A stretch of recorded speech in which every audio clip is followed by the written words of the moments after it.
ಎಲ್ಲ ರೋಗಗಳನ್ನು ನಿಯಂತ್ರಿಸೋದಕ್ಕೆ ಅಥವಾ ಬರ್ದಂಗೆ ತಡೆಯೋದಕ್ಕೆ 4 ಆಹಾರ ಪದ್ಧತಿನ ಆಚಾರ್ಯ ಹೇಳಿರೋದು. ಒಂದು, ತಾಜಾ ಇರಬೇಕು. ಬೆಳಗ್ಗೆ ಮಾಡಬೇಕು, ರಾತ್ರಿ ಮಾಡಬೇಕು. ಬೆಳಗ್ಗಿದ್ದು ಮಾಡಿಟ್ಟಿದ್ದನ್ನು ರಾತ್ರಿ ಉಣ್ಬಾರ್ದು, ರಾತ್ರಿ ಮಾಡಿಟ್ಟಿದ್ದನ್ನು ಬೆಳಗ್ಗೆ ಉಣ್ಬಾರ್ದು, ಅದು ಹಾಳು ಮಾಡ್ತದೆ. ಒಂದನೇದು. ಎರಡನೇದು, ಆಹಾರ ಮೃದುವಾಗಿರಬೇಕು. ಅಂದರೆ ಅರ್ಧವರ್ಧ ನೀರು ಹಾಕಿ ಬೇಯಿಸೋದು, ಸ್ವಲ್ಪ ಉದುರುದ್ರಾಗಿರೋವಂಥದ್ದು ಈ ಥರ ಮಾಡಬಾರ್ದು. ಆಹಾರ ಮೃದುವಾಗಿರಬೇಕು.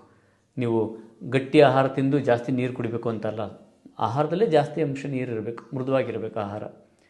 ಮತ್ತು ನೆಕ್ಸ್ಟು ಮಿತವಾಗಿರಬೇಕು. 70% ಊಟ. ಆಚಾರ್ಯ ಹೇಳಿದರೆ 66%. ಅಂದರೆ ಹೊಟ್ಟೆ ಇನ್ನೂ ಇಷ್ಟು ಖಾಲಿ ಹಿಡಿತಿದೆ ಅಂದಾಗಲೇ ಅದನ್ನ ನಿಲ್ಲಿಸ್ಬಿಡ್ಬೇಕು. ಈ ಮೂರನ್ನ ಮಾಡೋವಂಥದ್ದು. ಚಟುವಟಿಕೆಯಿಂದ ಊಟ ಮಾಡಿದ್ದನ್ನು ಕರಗಿಸ್ಬೇಕು. ಇದು ಕರಗಿಸಿದರೆ ಎಲ್ಲ ಸಾಲ್ವ್ ಆಗ್ತದೆ.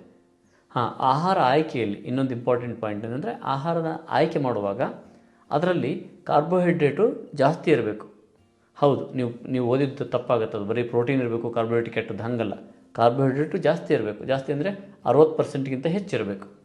ಒಂದು 20% ಇಂದ 25% ಪ್ರೋಟೀನ್ ಸಾಕು. ಉಳಿದಂತೆ ಶುದ್ಧವಾದ ಎಣ್ಣೆ, ಫ್ಯಾಟ್ ಬೇಕು. ಉಳಿದಂತೆ ಮೈಕ್ರೋ ನ್ಯೂಟ್ರಿಯೆಂಟ್ಸ್ ಅದು ನಿಮ್ಮ ತರಕಾರಿಗಳಲ್ಲಿ, ನಿಮ್ಮ ಸಾಸಿವೆ, ಜೀರಿಗೆ, ತರಕಾರಿ, ಮಸಾಲೆ ಎಲ್ಲದರೂ ಇದ್ದೇ ಇರ್ತದೆ. ಸೊ ಎಲ್ಲದೂ ಅದರೊಳಗೆ ಸಿಗ್ತದೆ. ಇಷ್ಟನ್ನು ನಾವು ಇಟ್ಕೋಬೇಕು. ಪ್ರೋಟೀನ್ ಅಷ್ಟೇ ಒಳ್ಳೆಯದು, ಕಾರ್ಬೋಹೈಡ್ರೇಟ್ ಕೆಟ್ಟದ್ದು ಈ ಥರದ್ದಲ್ಲ. ಸೊ ಈ 4 ಪಾಯಿಂಟನ್ನು ನೀವು ಫಾಲೋ ಅಪ್ ಮಾಡಿದ್ರಿ ಅಂದರೆ ಖಂಡಿತವಾಗ್ಲೂ ಯಾವುದೇ ರೋಗ ನಿಮ್ಮ ಹತ್ರ ಸುಳಿದಂಗೆ ನೋಡ್ಕೋಬೋದು, ಎಕ್ಸೆಪ್ಟ್ ಜೆನೆಟಿಕಲ್ ಕಾಯಿಲೆ.